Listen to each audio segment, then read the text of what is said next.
Hello everyone, welcome to অ্যাকোয়ারশিয়া। আশা করি সবাই ভালো আছেন। আজকে আপনাদের সাথে আলোচনা করব এমার্সড প্ল্যান্ট নিয়ে। প্রথমেই আপনাদেরকে জানাতে চাই এমার্সড প্ল্যান্ট মানে কি। আমরা যেসব অ্যাকোয়াটিক প্ল্যান্ট ইউজ করি তার 95%-এরও বেশি প্ল্যান্ট আসলে পানির নিচেও গ্রো করে অথবা পানির বাইরেও গ্রো করে। প্ল্যান্টগুলো পানির বাইরে গ্রো করা হলে সেগুলোকে এমার্সড গ্রোন প্ল্যান্ট বলা হয়, আর পানির নিচে গ্রো করা হলে সেগুলোকে সাবমার্সড গ্রোন প্ল্যান্ট বলা হয়। 95%-এরও বেশি প্ল্যান্ট এমার্সড গ্রো করা পসিবল। এর মধ্যে একটা এক্সেপশন হচ্ছে ব্লিক্সা জ্যাপনিকা, যেটা শুধুমাত্র সাবমার্সডেই গ্রো করবে, এমার্সডে গ্রো করবে না। তাহলে কেন আমরা এমার্সড প্ল্যান্ট নিয়ে আজকে কথা বলছি? পৃথিবীর যত নার্সারি আছে, সেটা যত বড় বড় নার্সারি হোক না কেন, যেমন অ্যাকুয়াফ্লোরা বা ট্রপিকা, তারা যেসব প্ল্যান্ট এমার্সড গ্রো করা পসিবল তার সবই এমার্সড গ্রো করে। আমাদের সাবকন্টিনেন্টে ইন্ডিয়াতে শ্রীপদ্ম একটি ফার্ম আছে, তারাও বেশিরভাগ প্ল্যান্টসই এমার্সড গ্রো করে। এছাড়া সিঙ্গাপুর, থাইল্যান্ড, মালয়েশিয়াতে যত ফার্ম আছে, ইন্দোনেশিয়াতে যত ফার্ম আছে, সবাই যেই প্ল্যান্ট এমার্সড গ্রো করা পসিবল তার সবই এমার্সড গ্রো করে থাকে। এমার্সড গ্রো করার পিছনে অনেকগুলো কারণ আছে। প্রথমত, এমার্সড গ্রো করলে সেই প্ল্যান্টগুলোর গ্রোথ অনেক তাড়াতাড়ি হয়। সো যত তাড়াতাড়ি প্ল্যান্ট গ্রো করবে তত তাড়াতাড়ি সেটা ট্রিম করে শিপ আউট করে দিতে পারবে বা সেল করতে পারবে। এমার্সড প্ল্যান্টের গ্রোথ তাড়াতাড়ি হওয়ার সবচেয়ে অন্যতম কারণ হচ্ছে বাতাস থেকেই সেই প্ল্যান্টগুলো CO2 বা কার্বন ডাইঅক্সাইডের সরবরাহ পেতে পারে। আমরা ইভেন একটি হাইটেক প্ল্যান্টের ট্যাঙ্কেও 30 থেকে 35 ppm এর বেশি CO2 দিতে পারি না, আর বাতাসে নর্মালি 300 ppm এরও বেশি CO2 অ্যাভেলেবল থাকে। এই কারণে এমার্সড প্ল্যান্টের গ্রোথ অনেক তাড়াতাড়ি হয়। এছাড়াও এমার্সড প্ল্যান্টের আরেকটি সুবিধা হচ্ছে এমার্সড অবস্থায় প্ল্যান্টে কোনো রকম অ্যালজি গ্রো করে না, আর প্ল্যান্টে কোনো রকম স্নেইলও থাকে না। সাবমার্সড প্ল্যান্টে অনেক ক্ষেত্রেই অ্যালজি থাকতে পারে, স্নেইল বা স্নেইলের ডিম থাকতে পারে। সো এমার্সড প্ল্যান্টে এসব কোনো প্রবলেম নেই। এই কারণেই এমার্সড প্ল্যান্ট সবচেয়ে বেশি পপুলার। আমাদের বাংলাদেশেও কিছু নার্সারি আছে, যেমন প্ল্যান্ট সেন্ট্রাল বিডি বা অ্যাকুয়াটিক প্ল্যান্ট সেন্ট্রাল, তারাও নিজস্ব নার্সারিতে বেশিরভাগ প্ল্যান্ট এমার্সডেই গ্রো করে থাকে। সো আপনি ইম্পোর্টেড প্ল্যান্টই কিনুন অথবা লোকালি গ্রোন প্ল্যান্টই কিনুন, 95%-এরও বেশি চান্স হচ্ছে সেই প্ল্যান্টটি এমার্সড গ্রো করা। এ কারণেই প্রশ্ন আসে যে এমার্সড প্ল্যান্ট আমরা কিভাবে সাবমার্সড প্ল্যান্টে ট্রানজিশন করতে পারি, আর সেটা নিয়েই আজকের ভিডিওর আলোচনার বিষয়। সো আপনি দোকান থেকে বা অন্য হবিয়াস্টের কাছ থেকে এমার্সড প্ল্যান্ট কিনে এনেছেন, এখন সেটা আপনি আপনার ট্যাঙ্কে প্ল্যান্ট করবেন। এর জন্য কিছু বিষয় আপনাকে লক্ষ্য রাখতে হবে। প্রথম যে জিনিসটি আপনি লক্ষ্য রাখবেন, যে ফর এক্সাম্পল আপনি যদি স্টেম প্ল্যান্ট কিনে থাকেন, ফর এক্সাম্পল রোটালা রোটান্ডিফোলিয়া আপনি কিনেছেন, দেখা গেল যে আপনাকে সেলার 6 ইঞ্চি সাইজের স্টেম শিপ করেছে। এখন বেশিরভাগ ক্ষেত্রেই আমি যেটা দেখি, সবাই ডাইরেক্টলি সেটাকে নিয়েই সাবস্ট্রেটে প্ল্যান্ট করে ফেলছে। সেটা করাটা ভুল। আপনি টপ থেকে 3-4 ইঞ্চির মতো কেটে বটমটা ফেলে দিবেন এবং সেই টপের যে 3-4 ইঞ্চি আছে সেটাকে আপনার ট্যাঙ্কে প্ল্যান্ট করবেন। এর ফলে কি হবে, যে নতুন যে প্ল্যান্ট গ্রো করবে সেটার পুরোটাই সাবমার্সড কন্ডিশনে আপনার ট্যাঙ্কের জন্য অ্যাডজাস্টেড হয়েই গ্রো করবে। আর আপনি যদি সেই পুরো 6 ইঞ্চি লম্বা স্টেমটাই লাগিয়ে থাকেন, প্ল্যান্ট কিন্তু গ্রো করবে টপ থেকে, বটম থেকে না।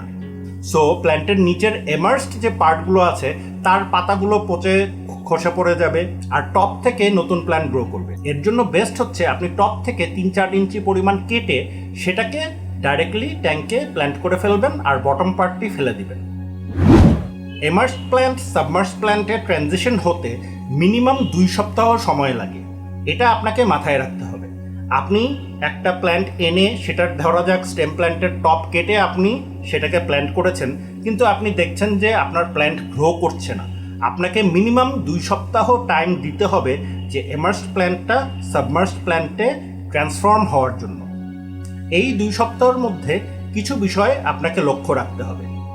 আগেই যেটা বললাম, এমার্সড অবস্থায় প্ল্যান্ট 300 ppm এরও বেশি CO2 ন্যাচারালি অ্যাটমসফিয়ার থেকে পেয়ে থাকে। সো আপনার ট্যাঙ্কে যদি CO2 না থাকে তাহলে সেই ক্ষেত্রে অনেক ক্ষেত্রেই আপনার প্ল্যান্ট অলমোস্ট 50% পর্যন্ত হলেও মেল্ট করে যেতে পারে। কারণ আপনিই দেখুন যেই প্ল্যান্টটি অলরেডি 300 ppm এর উপরে CO2 পেত, হঠাৎ করে সেটা এখন 1-2 ppm CO2 পাচ্ছে। এখানে বলে রাখা ভালো, পানিতে অলরেডি 1-2 ppm CO2 দ্রবীভূত থাকে।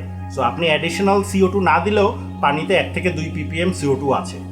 কিন্তু আপনার যদি প্রেশারাইজ CO2 থাকে, সেই ক্ষেত্রে আপনি 30-35 ppm CO2 দিতে পারছেন। আপনার প্ল্যান্টগুলো খুব ইজিলি এমার্স থেকে সাবমার্সডে ট্রান্সফর্ম করবে। ইভেন যদি আপনার DIY CO2ও থাকে, তাহলেও সেটা নো CO2 ট্যাঙ্কের থেকে অনেক বেটার অ্যাডজাস্ট করবে। কিছু মেল্টিং আপনি লক্ষ্য করতে পারেন, সেটা স্বাভাবিক, এটা আপনাকে ধরে নিতেই হবে।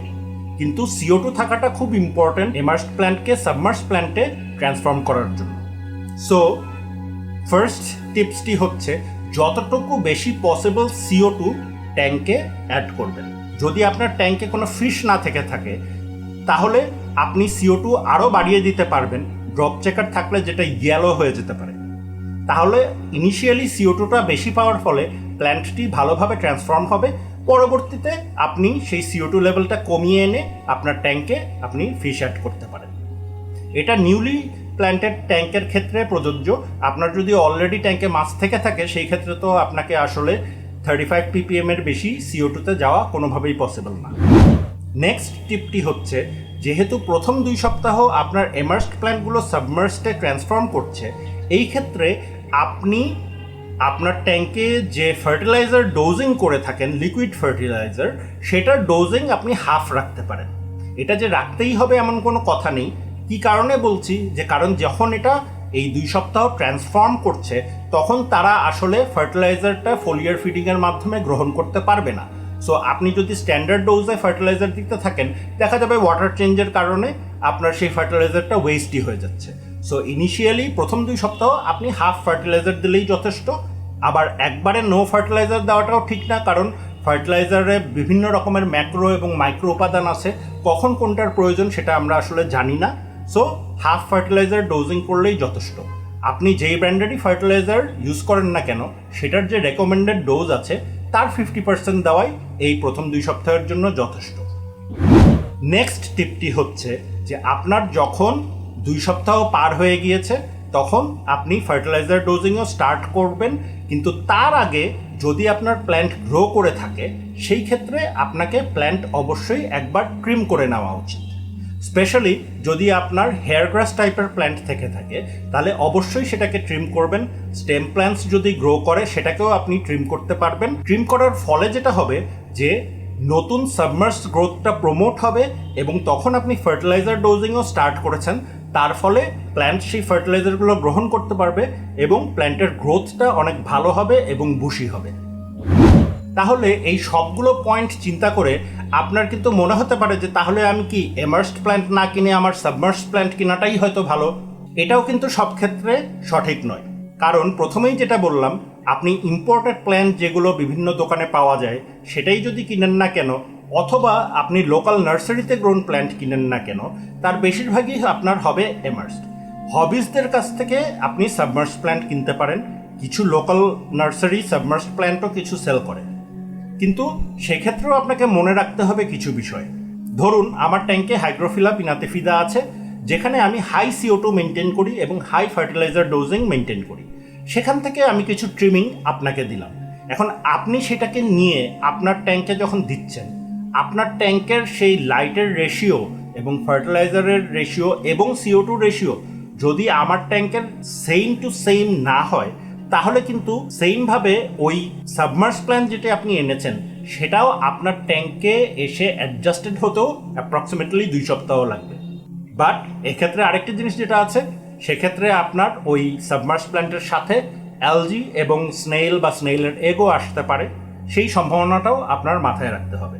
সো এমন কোনো কথা নাই যে এমার্সডের জায়গায় সাবমার্স নিয়ে আসলেই আপনার চান্সেস আর হায়ার। আজকের ভিডিওটির উদ্দেশ্য এটা নয় যে এমার্সড প্ল্যান্ট বেটার না সাবমার্সড প্ল্যান্ট বেটার। যেহেতু আমাদের অ্যাভেলেবল প্ল্যান্টস বেশিরভাগই এমার্সড, সেটাকে আমরা যাতে প্রপারলি আমাদের ট্যাঙ্কে এনে ট্রান্সফর্ম করতে পারি সাবমার্সড অবস্থায়, যতটুকু পসিবল মেল্টিং কমানো যায়, সেই টিপস অ্যান্ড ট্রিক্সগুলো দেওয়ার জন্যই আজকের ভিডিওটি। আশা করি আজকের ভিডিওটি আপনাদের ভালো লেগেছে। এরকম আরও অনেক ভিডিও দেখার জন্য এবং বিভিন্ন বিষয়ে জানার জন্য অ্যাকোয়ারশিয়ার সঙ্গেই থাকুন, সাবস্ক্রাইব বাটনটি চাপুন এবং নোটিফিকেশন বেলটিতে ক্লিক করুন। তাহলে নতুন যে কোনো ভিডিও আপলোড হওয়ার সাথে সাথেই এর ব্যাপারে আপনারা জেনে যেতে পারবেন। সবাই ভালো থাকবেন, ধন্যবাদ।